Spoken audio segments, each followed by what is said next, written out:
Setelah kehancuran pasukan Raja Abraha, kota Mekah semakin ternama. Dari kota inilah sejarah manusia paling mulia dimulai. Ka'bah sebagai jantung kota Mekah semakin ramai dikunjungi para peziarah. Demikian pula para pedagang. Mereka datang dari berbagai penjuru jazirah. Namun sayang, Ka'bah mulai diselewengkan fungsinya. Akibatnya, kejahiliahan merajalela. Bahkan pada masa itu, memiliki bayi perempuan adalah hal yang sangat memalukan. Aib bagi keluarga. Sehingga sebagian dari mereka tega membunuh bayi perempuan mereka sendiri.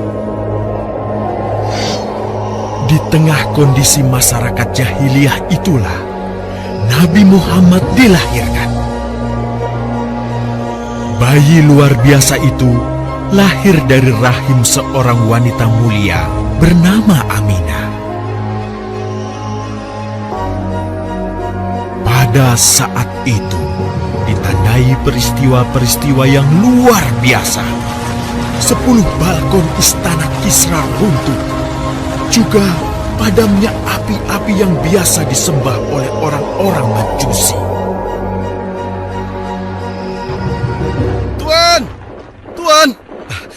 Tuan Abdul Muthalib, ada kabar gembira. Kabar gembira? Kabar gembira? Kabar gembira apa? Tuan, cucu Anda telah lahir. Benarkah? Laki-laki atau perempuan? Laki-laki, Tuan. Subhanallah, Alhamdulillah, Allahu Akbar. Kalau begitu aku ingin segera melihatnya. Mari, Tuan. Setelah mendengar itu, Abdul Muthalib bergegas menuju ke rumah Aminah.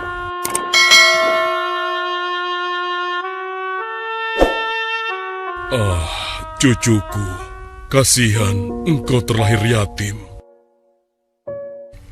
Dengan penuh kasih sayang, Abdul Muthalib membawa cucunya ke Ka'bah. Ya Allah, jadikanlah cucuku ini menjadi seorang yang mulia dan terhormat, sebagaimana Nabimu Ibrahim alaihissalam.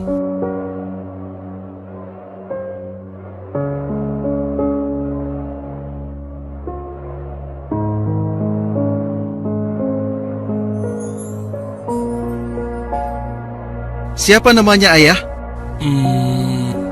Muhammad. Muhammad? Iya, aku akan menamainya Muhammad, artinya yang terpuji.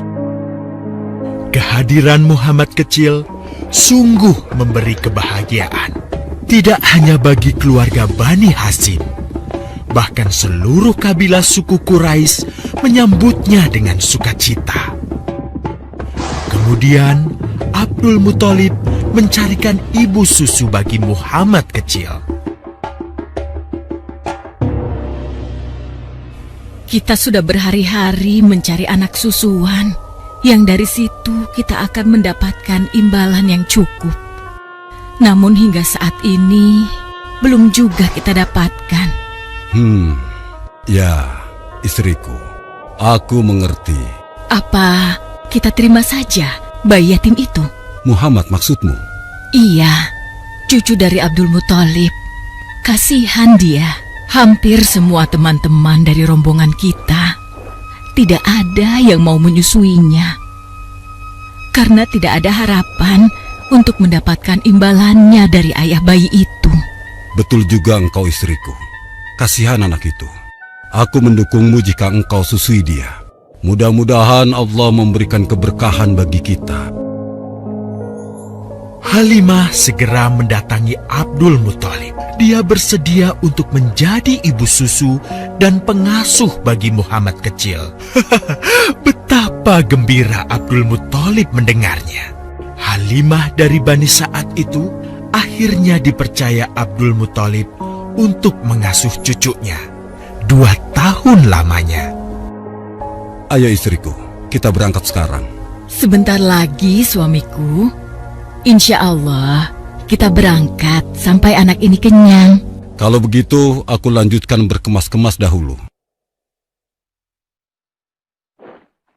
Hah? Ada apa, suamiku? Lihat, unta dan keledai kita. Mereka demikian sehat, tidak seperti sebelumnya. Subhanallah. Betul, suamiku. Tidak seperti kemarin. Demi Allah, kau tidak salah memilih istriku. Kau telah mengambil anak yang dipenuhi dengan barokah. Allah melimpahkan keberkahan atas Halimah dan suaminya.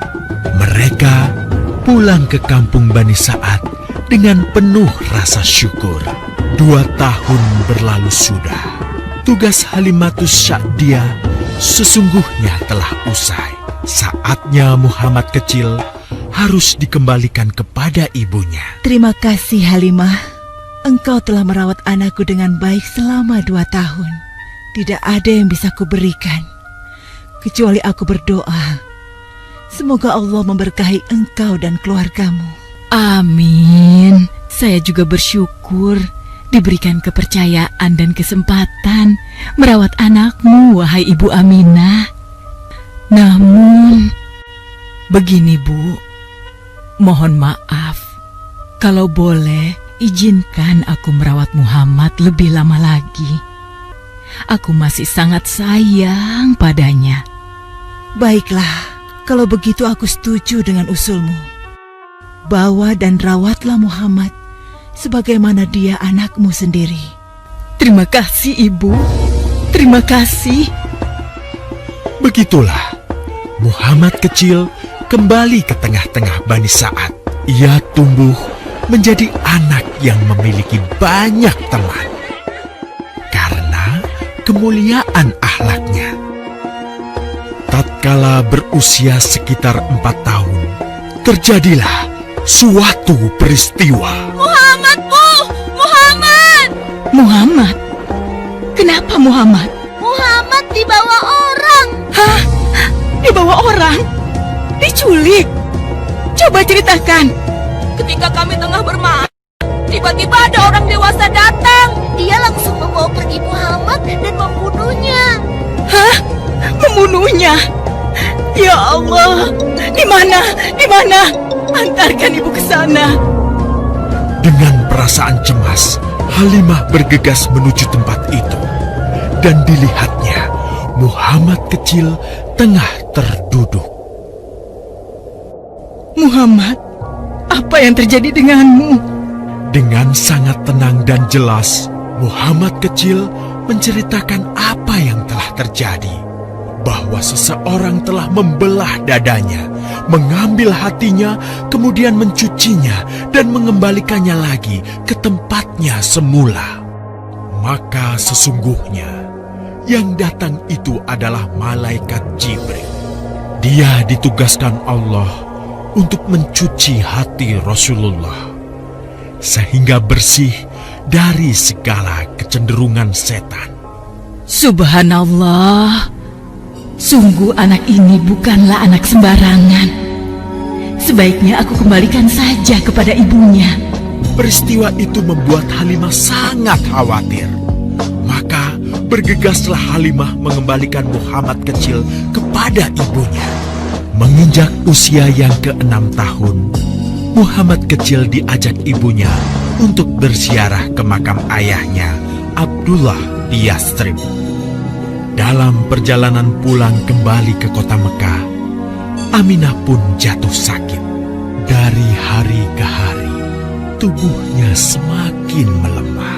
Hingga di sebuah kota bernama Abwa, letaknya antara Mekah dan Yastrib, Aminah meninggal di sana. Dan Muhammad kecil pun menjadi seorang anak yatim piatu. Sejak itulah Muhammad kecil dirawat dengan penuh cinta dan kasih sayang oleh kakeknya, Abdul Muthalib. Muhammad, sudah berhentilah memerah susunya. Insya Allah, sudah cukup untuk persediaan kita hari ini. Beristirahatlah sejenak. Makanlah agar kau tetap sehat.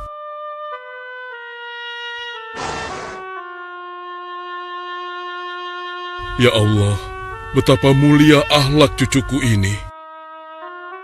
Namun, kasih sayang Abdul Muthalib tidak berlangsung lama. Saat usia Muhammad 8 tahun, Abdul Muthalib, kakeknya yang sangat menyayanginya itu, meninggal dunia. Kemudian pengasuhan atas Muhammad pun beralih ke pamannya, Abu Thalib. Muhammad kecil tahu betul betapa sayangnya pamannya kepadanya. Di mana Muhammad? Ia tengah mengembalakan kambing milik salah seorang penduduk Mekah, suamiku. Sejak kapan dia keluar rumah? Sekitar waktu subuh tadi. Subhanallah, betapa baiknya akhlak keponakanku ini.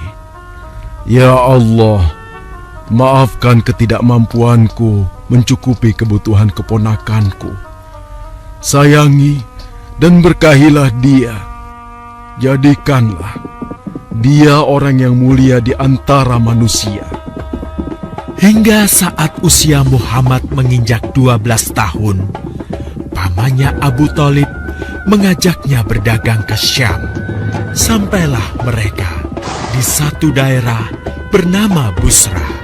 Saat mereka beristirahat, datanglah seorang pendeta menghampiri. Wahai saudaraku, selamat datang di Busra. Tampaknya kalian bukan orang sini. Dari manakah kalian berasal? Terima kasih saudaraku, kami datang dari Mekah. Lalu, siapakah gerangan anak ini? Ini adalah keponakanku, Muhammad namanya. Apakah engkau bertanggung jawab atasnya, Tuan? Ya, Kemana ayahnya? ayahnya sudah meninggal sejak ia masih dalam kandungan. Oh, apakah kini dia yatim piatu?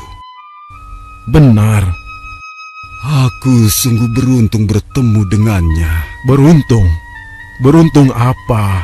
Sungguh, keponakanmu ini adalah orang yang sangat istimewa. Oh ya? Ya, dia adalah seorang nabi, Hmm? seorang utusan Allah.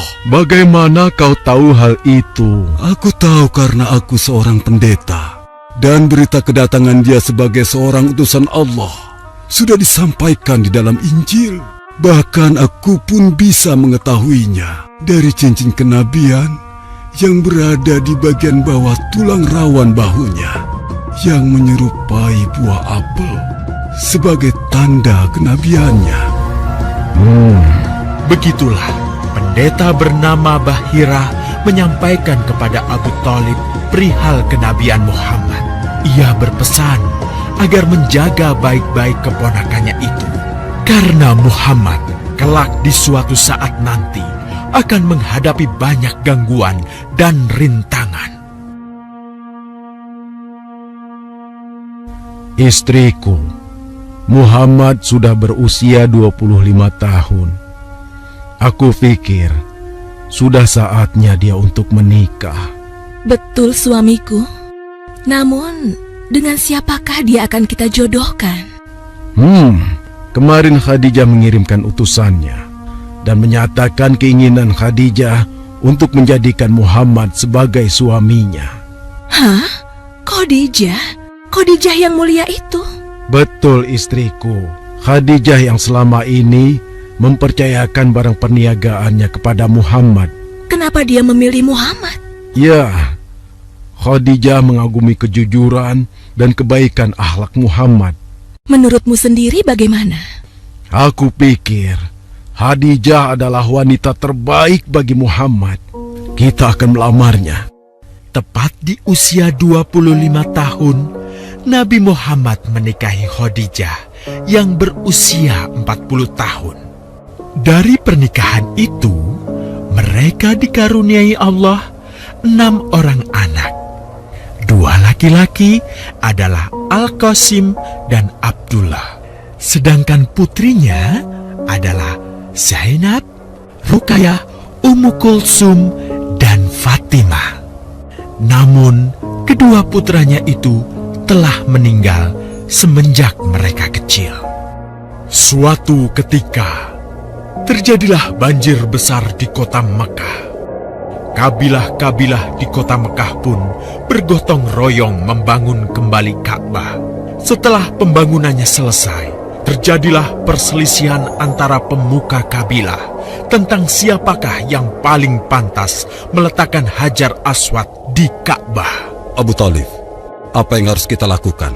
Kita sudah bicarakan hal ini selama 5 hari, namun tidak ada titik temu. Aku khawatir akan terjadi pertumpahan darah. Sudah, begini saja. Kita sepakati bahwa masalah ini kita serahkan kepada takdir terbaik. Lihat pintu masuk Ka'bah itu. Siapapun yang pertama kali akan melewati pintu itu, dan siapapun dia, kita tidak boleh menolaknya. Setuju? Aku juga setuju. Baiklah, aku setuju. Aku juga setuju. Baiklah, kita perhatikan bersama. Tidak lama setelah kesepakatan itu, atas izin Allah, Nabi Muhammad menjadi orang pertama yang memasuki pintu menuju Ka'bah. Alhamdulillah, segala puji bagi Allah. Ternyata Muhammad, dan memang dia adalah orang yang tidak pernah kita temui ada celah. Betul? Betul. Ya, Betul.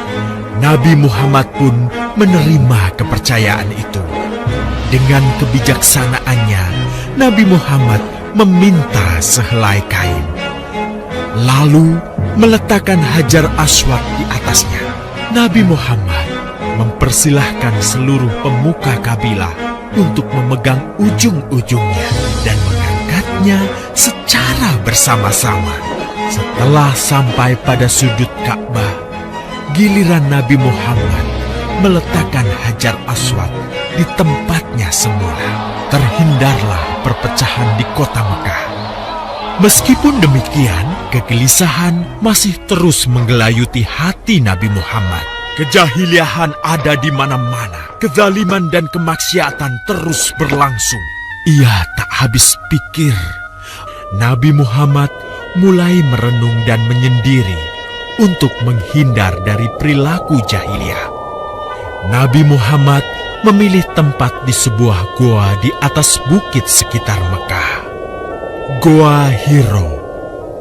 Dari mulut goa itulah Nabi Muhammad bisa memandangi kota Mekah yang dicintainya dengan pandangan yang lebih luas.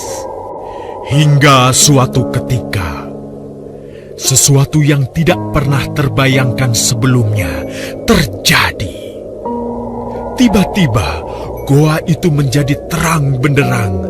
Kemanapun arah mata melihat, di sanalah cahaya itu ada. Itulah malaikat Jibril. Jibril berkata, "Bacalah." Dengan gemetar, Nabi Muhammad berkata, "Aku tidak bisa membaca." Malaikat Jibril lantas merangkul Nabi Muhammad SAW dengan kuat hingga nafas beliau sesak, seraya berkata lagi, "Bacalah." Sampai akhirnya malaikat Jibril membantunya setelah merangkulnya dan menyuruhnya membaca hingga 3 kali. Kemudian malaikat Jibril membantunya membaca. "Bacalah dengan menyebut nama Tuhanmu yang menciptakan. Dia telah menciptakan manusia dari segumpal darah. Bacalah, dan Tuhanmulah yang paling pemurah, yang mengajarkan manusia dengan perantaraan Al-Qalam. Dia mengajarkan kepada manusia apa yang tidak diketahuinya." Kalimat suci telah terucap, resmilah sudah. Dari dalam Goa Hiro, Allah mengangkat Nabi Muhammad SAW sebagai penuntun dari kegelapan menuju cahaya, dari keburukan menjadi kebaikan, dan dari kesengsaraan menuju ke keselamatan.